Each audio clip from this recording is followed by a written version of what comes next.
right, welcome everyone to this episode of Notes with Jack. My name is Alan Fox, and I am here with the assistant director of the 1967 production of You Can't Take It With You. Oh, yeah. And apparently today his name is Moody Jack. Yeah, it is. I just wrote to a sort of very distant relative. He said, "How are you? What are you doing?" And I said, I'm quote, out of town with a musical, which other people call purgatory. Okay, so yeah, Moody Jack's here.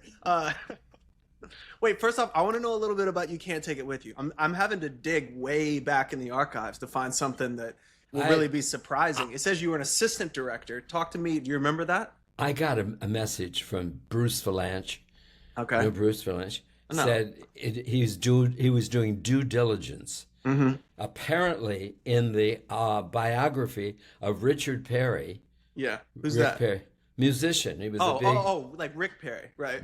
Rick Perry. I didn't know you could call him Richard. I thought his name was just Rick. That's his name. We were in school together at Michigan. At Michigan, okay. Apparently, in his book, Yeah. I have to buy it now. It says he caught my performance in Kismet of Hajj at the University of Michigan. Is one of the best things he's ever seen in his life. Wait, and you were acting? I sang. I did. Oh, right. Yeah, Okay. I was. Okay. But yes, I was acting. You know what? Yeah. It was the thing about it is my parents went to New York and saw it in the 50s. Yeah. And they brought home a record, and it was the first Broadway recording I ever knew. And my sister and I, and it's I don't know whether you know this score, but it's Forrest. It's called Kismet? Kismet. Kismeat. Yeah. And it's, and it's about Arabia. And it was based on the music of Alexander Borodin, the Russian. He did these beautiful suites. My God, his music is incredible. But they adapted it into popular music, and like Baubles, Bangles, and Beads. You've never heard of that, right? Have you? No. Baubles, bangles, see how they jing-a-ling-a-bobbles. Beautiful. Okay. Why are you laughing at me? Why are you laughing No, at it was good. I didn't expect this. When I asked about you being an assistant director Oh, for no, Can't wait. Take It With So, You, here's the deal. I know So- it's getting there. I just want to know. So in the back seat of my father's Pontiac, I learned the entire score. And my Okay. sister and I would sing to the consternation of our parents. And then in Michigan, when I made my debut as Mr. Snow in 59, in 60, they scheduled Kismet. And one of my closest friends, who had a beautiful baritone voice, was to be the lead. And he left Michigan and went to New York early. And there was a void at the top of the morning call, the wake up call, for a leading actor. And I said, I got to play this part. Yeah. And so I had a friend of mine who actually became an opera singer at New York City Opera, Muriel Costa. Hold on, just let me get this straight. While you remember that name, let me just sort all this through. Okay. A musical named Kismet that you had learned in the back of your parents' car, the lead actor drops out your second year. Isn't that the most on-the-nose version of Kismet ever?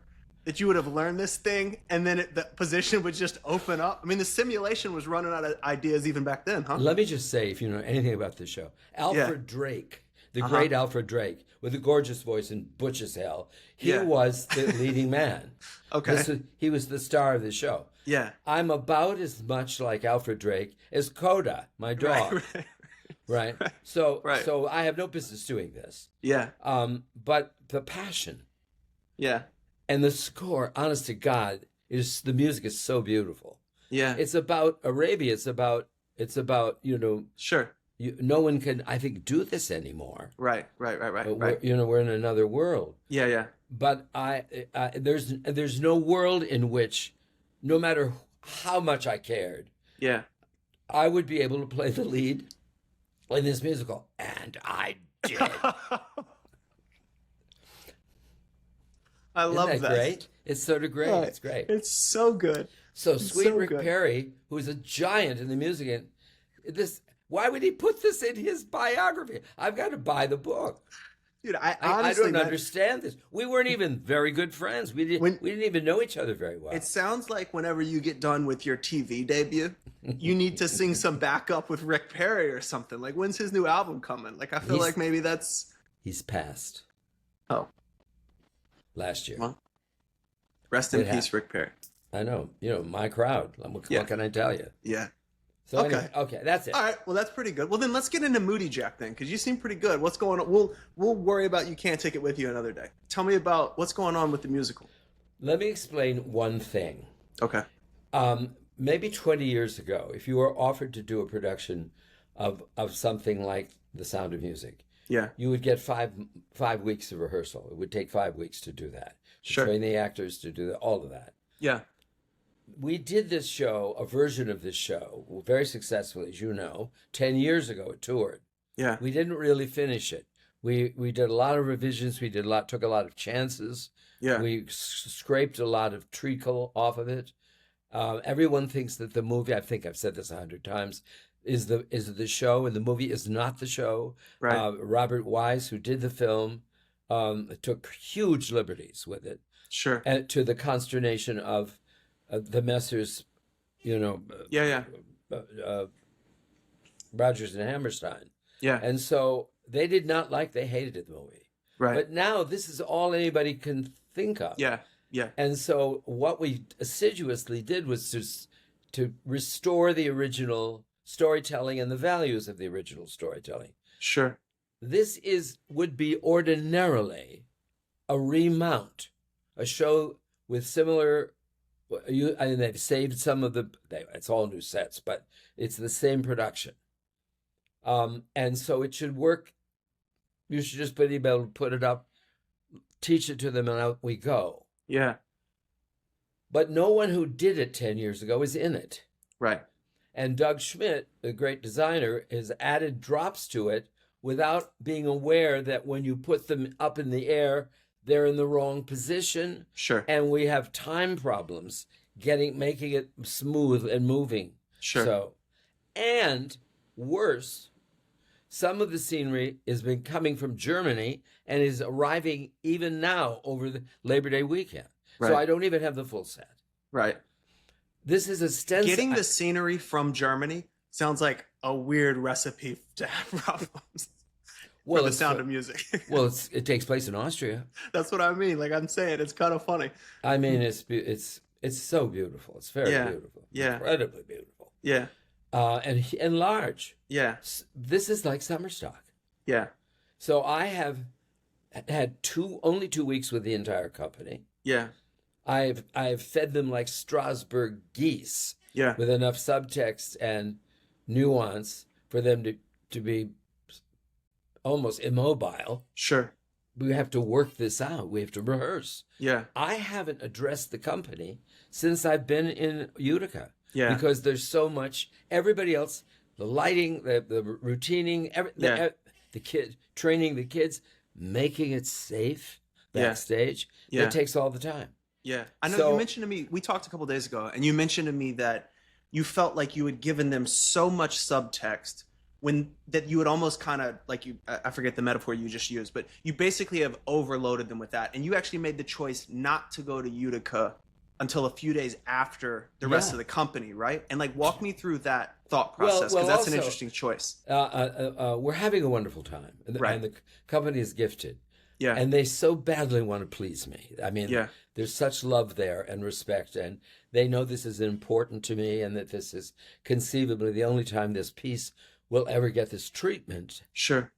But they have to ingest these ideas. Yeah. And then they have to try them, and then you have to run them, and then you give notes and say a little less of this, maybe a little, let's not do that. That doesn't work. This, go here. I'm not getting that opportunity. Right. So they can't, they are not hearing this dialogue at the moment, and they won't until it's too late. But they don't have time to refine their work. Right. And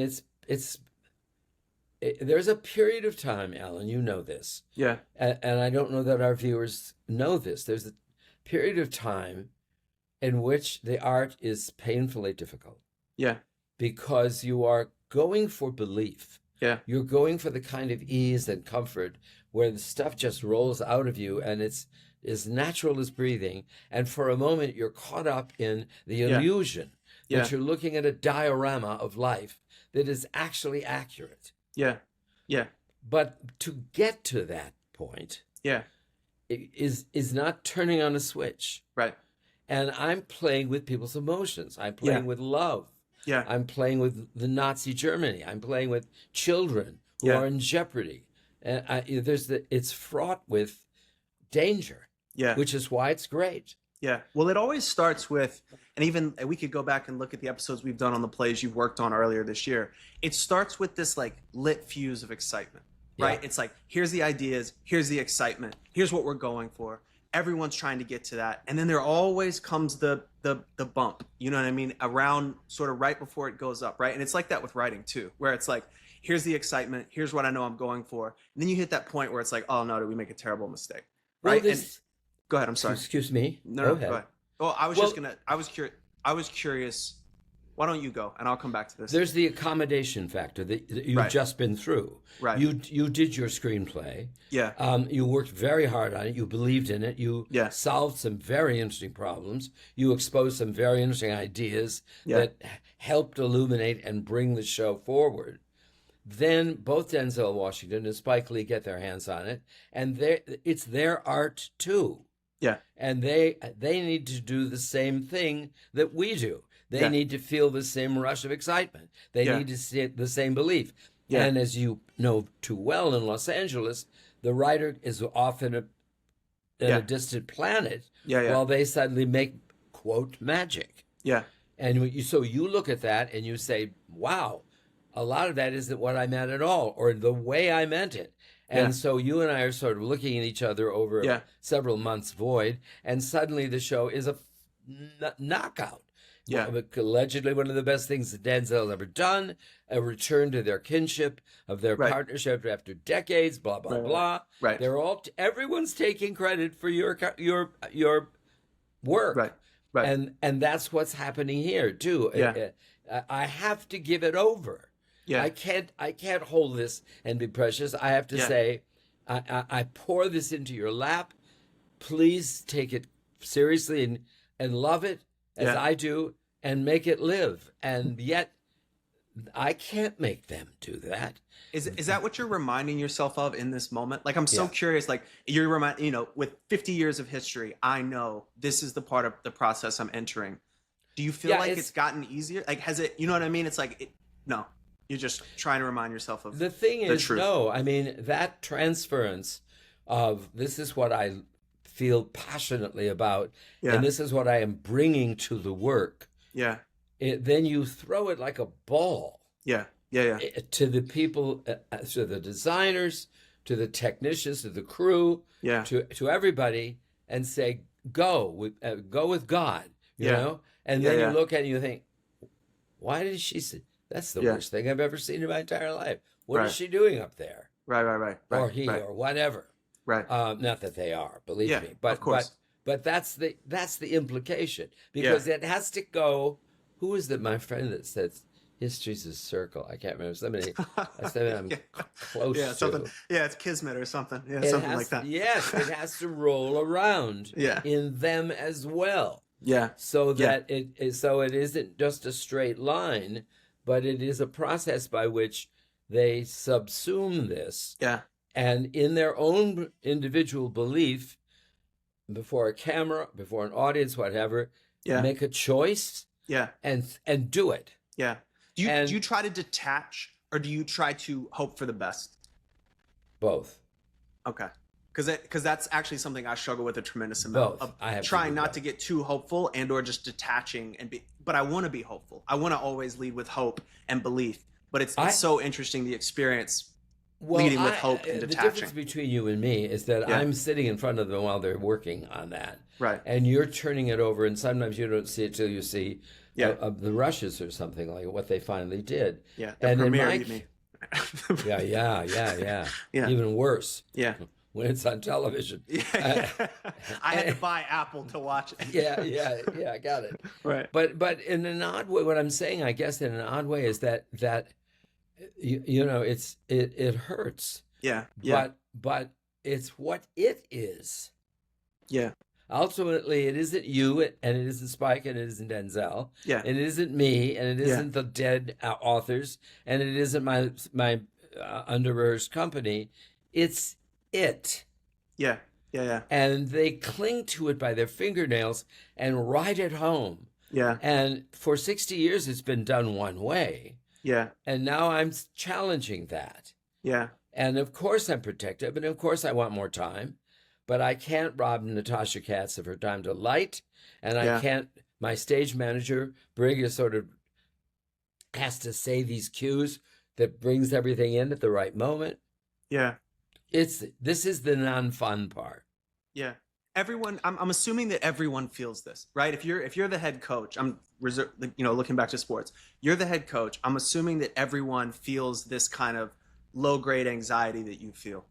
In those moments, as the head coach, what are you doing from a leadership standpoint? Not necessarily with the piece, but as like, hey, I'm the captain of the ship. Here's what I'm trying to project. Is there something you think about or turn to in these moments? Well, I'll tell you, that's an interesting question, because I'm sitting now away from them.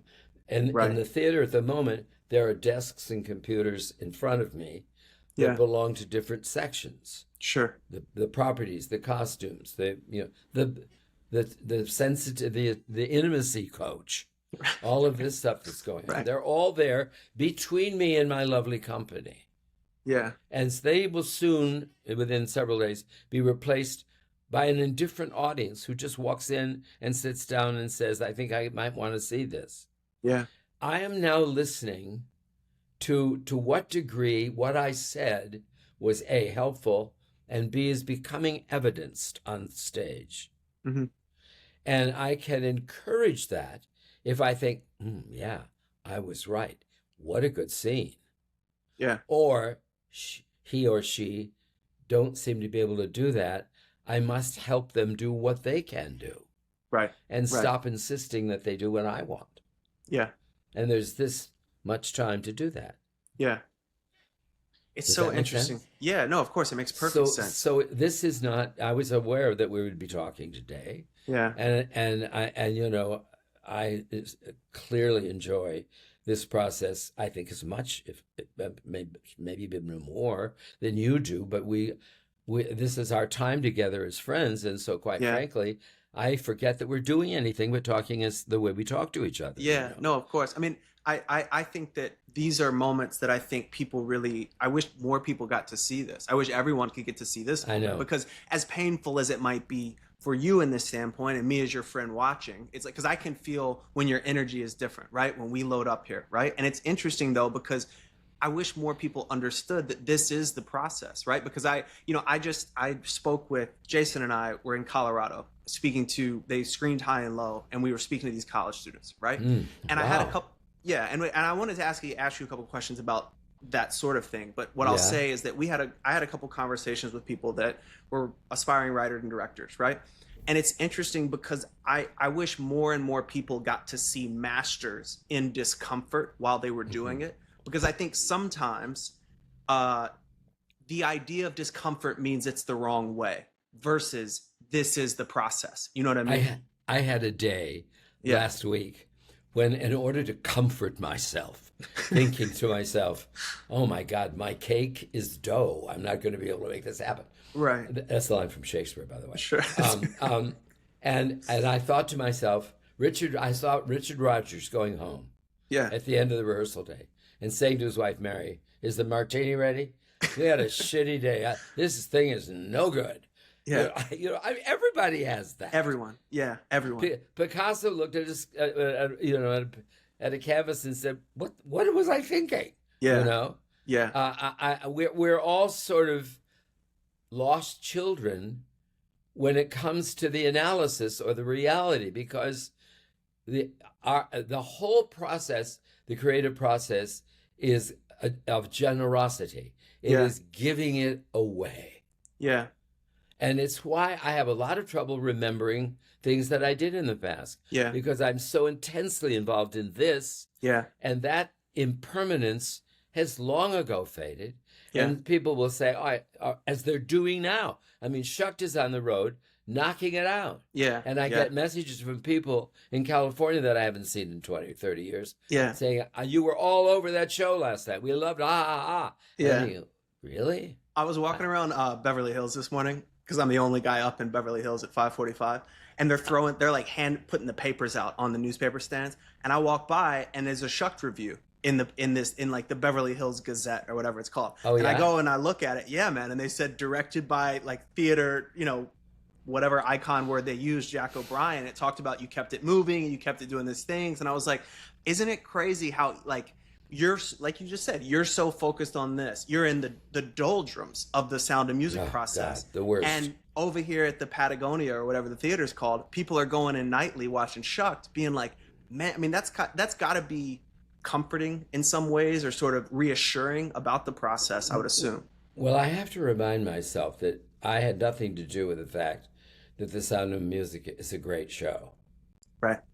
I mean, I can play it in a minor key. I can play it on a piccolo. Yeah. It's not my work. I'm interpreting something that is 60 years old and still, and it's selling like crazy. I'm sure. On the road, because what are you going to take your family to? There's nothing out there that people can take their family to, and this has got children and nuns in it. You know. Yeah, come on. Exactly. Who does that? Well, I was thinking what you said. You made a comment earlier about how it's not yours, it's not the lighting designers, it's not the children's, it is the show. And there's something comforting in not only the challenge of that, but also the show will catch you. I always lose sight of that too, when it's like when you're sitting there, right? You're watching a movie, I remember when we did Safe Space, right? I remember it being some of the most uncomfortable moments of my life, having to watch for the first time people saying my words. Or not saying your words. Well, but whatever, saying my words. However, then people come see the show and you forget the things that made it stand out as a piece do a lot of the heavy lifting. So people leaving don't think they like it more or less, even though it's not exactly where you were aiming. And there's got to be something comforting about that with the Sound of Music too, because it's been hitting home runs for, like you said, 60 years. Yeah. So it will do some of that. That work. No, I'm aware that 10 days from now, in Washington D.C., an audience will experience something that I will no longer be looking at. Yeah. And that they're going to come out, and in all intents and purposes, they're going to say, "Well, that was just beautiful." Yeah. And I'm going to say, "Yeah, but I didn't do that. I didn't do that. I didn't get that right. She can't do that. He did. He felt." They don't care. Yeah. It's speaking to them on a completely different level that has nothing to do with you or me, with you as a writer or me as a director. It simply has chosen to speak. Yeah. Because that's the miracle of that performing art, where you think, I don't know how this happened. Yeah. Now, in 2 weeks, it's not the same as if I had 2 weeks of previews. Yeah. I'm going to face an audience on Thursday of this week. This is Labor Day. Yeah. So we're going to be seeing an audience on Thursday night, and we're going to see an opening on Friday night, the next day. Yeah. So, and I got an afternoon on Friday when I could do some work. Yeah. Then I'm going to go to Washington. Same thing. Yeah. There's no time to. I think there's one preview, and then the press comes. Will you be treating these performances Thursday and Friday, and then the next Thursday and Friday? Will you be, because you said that at a certain point you have to look at the people on stage and you have to say, okay, maybe we as a unit can't accomplish what I was aiming for. I have to figure out what we can accomplish. If you were on Broadway and you had 2 weeks of previews, are you messing with it more during previews on Broadway than you are in these performances? I have no choice. Right. That is who I am. This is what I do for a living. Yeah, yeah. And that company is going to be out on the road for 2 years in major venues. Yeah. I said to Jeremiah, what I may have to do is go out to California, do the first episode of the show. Yeah. Come home as I'm scheduled to do, and go back to Washington and give notes. Sit there for 2 days and give the notes I can't give, because whatever happens in Washington, that's just the beginning of 2 years. Yeah. I need to give these people their due. I need Yeah. I need to feed them properly so that for 2 years they have integrity and a clear line and they have something to work on. Yeah. It's so funny, man, because I was thinking to myself that what I hate when people tell me is when I'll be I'm starting to do it again, where I can tell my brain is starting to gear up for whatever comes next. And I start to walk around a lot, and I start to not talk to near as many people, and I start to do all these things, right? And I can feel like whatever's coming is coming. And that's always my sort of sign. And a lot of times when I'll be telling people that it's not the happiest time of my, lives or whatever, whenever I'm really in that mode, people will say, well, you should treat it more like you don't have to hold on to it so tight. Like maybe you don't have to take it so seriously. And I always want to hold on to their neck so tight and strangle them. Because I'm like, you don't understand. You can't do it another way. And I'm going in a roundabout way of saying, if you weren't the kind of guy that wanted to fly back to then go give notes, because a lot of people would say, well, Jack, it's great. People love it. You should do it. But there's a responsibility that you have to the people you're working with. And I would say to whatever it is that is the sound of music, to give it all of it that you can absolutely give it. And it's just so interesting. And I just wanted to see, I'm sure that's how you feel, but I just was curious. How I feel. Yeah. It's exactly how I feel. And, and this is, as we know, this is such an idiotically packed period of life for me right now. Yeah. We're going from production to production to production into another discipline I've never even done but only observed. And the stakes are very different and the schedules are different and the money is different and yet the pain, the feeling of impermanence, the feeling of I have to be specific, I must make this clear, or why did I do it? You can't turn your back on that, Alan. You just can't. And I know people do. I know they do. And they're just as wonderfully successful as they can be. Yeah. So I'm not saying there's only one way to do this. There isn't. Yeah. Why do you think we're wired like that? Sometimes I that's the part I lament, that I seem to be wired in that way, to where even when I know rationally it's in my best interest to not hold so tightly to things like that, I cannot stop holding on. There's part of me that regrets a little bit the obsession. Yeah, man, me too. Because I think, honestly, I think I've missed things in my life. Yeah. In the service of this. Yeah. It has replaced other needs, other loves, other passions. Yeah.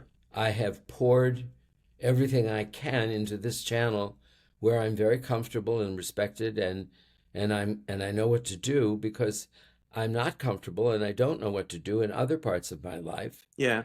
And so I rather than go into waves, as Noel Coward, waves of self-pity, I choose to celebrate what I can do.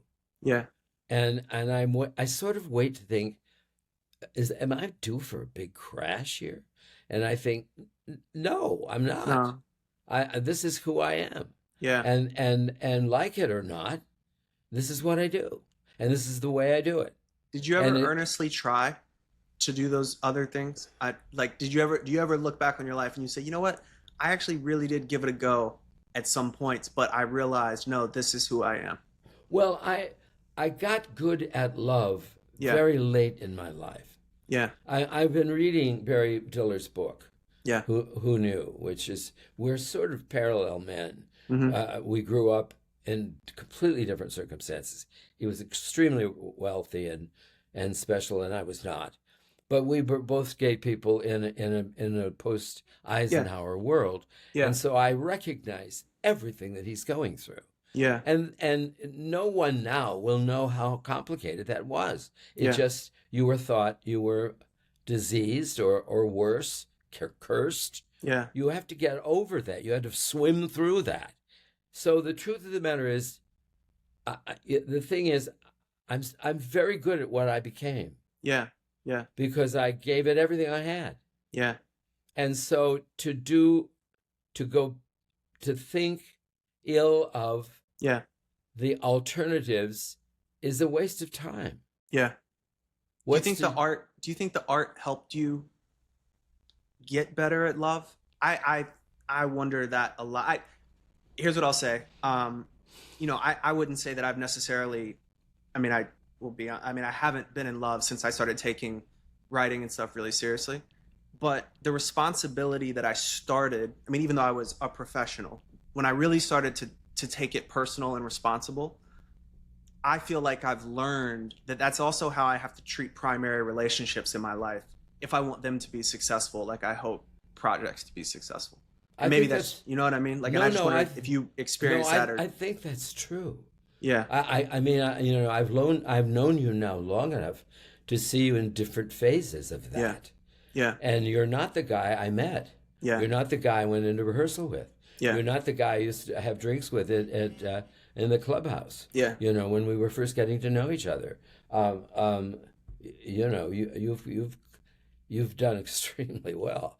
And I think the clarity of serving the work to the best of your degree and to choose the things that engaged you completely has helped both you and me let go of shit that was getting us nowhere.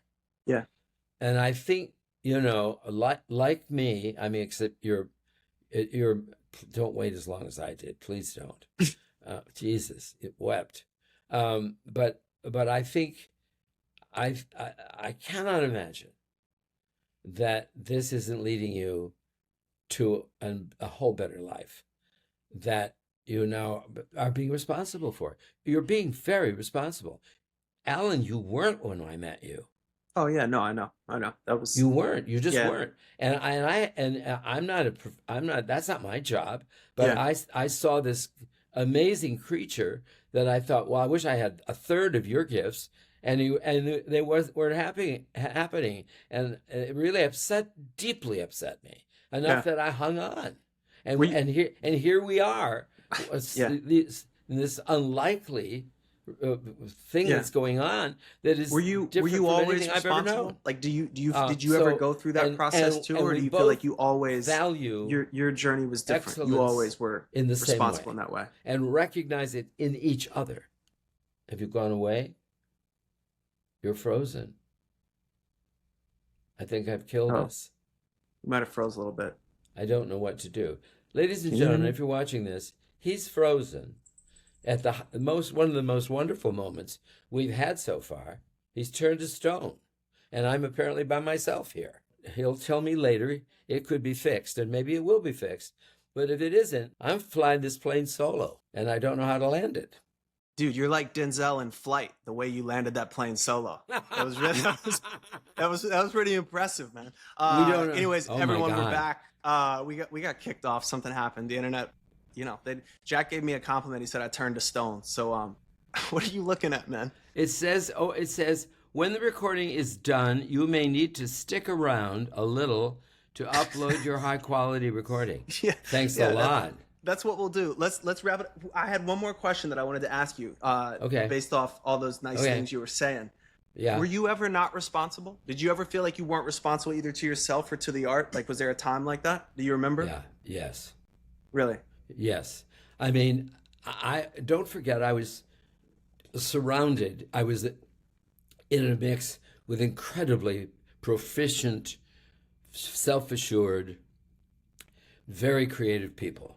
Yeah. I mean, I didn't have. I mean, I was catapulted to a kind of shelf where I should have shut my mouth instead of, as you said, the assistant director of the You Can't Take It With You, which meant, in my case, putting the great Helen Hayes into the play as the Grand Duchess Katrina.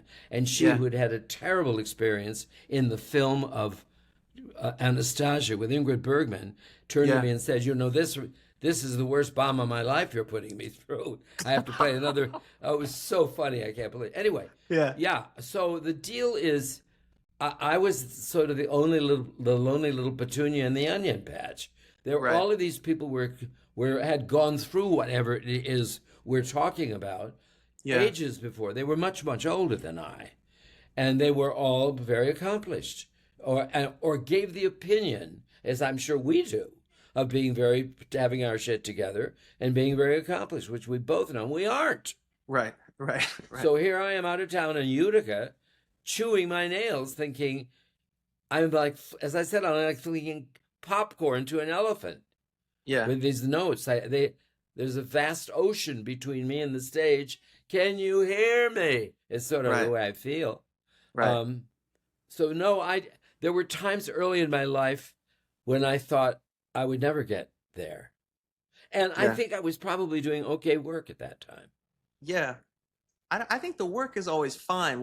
Because now, right, the way you're treating the sound of music now, as of circa 2025, like you're doing, it would be impossible to be more responsible, right? The way you've been taking care of yourself, the way when every time I talk to you in your home in Connecticut, you did yoga on Saturday, you did, everything is a responsibility. Alan, yeah. There's a gymnasium in my room here with a pedal bike.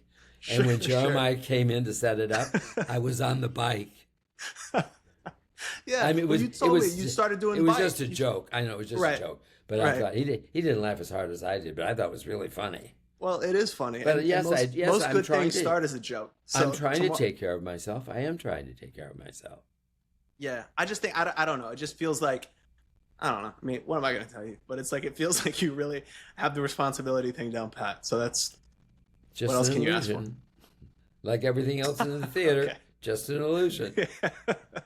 All right, maybe we'll wrap it up there. Awesome. I think, you know what, man? I can't wait to talk to you next week because you're going to come back and you're going to say, you're never going to believe it. It all came together. It was so good. The nuns were great. The children are happy. And you'll ride off into the sunset, man. It may not be those words exactly, but I'll be talking to you from Washington. Don't forget. Oh, that's so great. Yeah. Watergate. I'll be in Watergate. Is that right? How cool is that? Dude, that's amazing. I can't wait for that. And it premieres it opens the 12th. The 12th of September. The 12th of never. All right. All right. Well, there we go, Jack. As always, man, we appreciate your time. We appreciate you taking the plane down for us so we could hop back in and we listen. This guy just does it all. I'm not going to do this as a career. I promise you.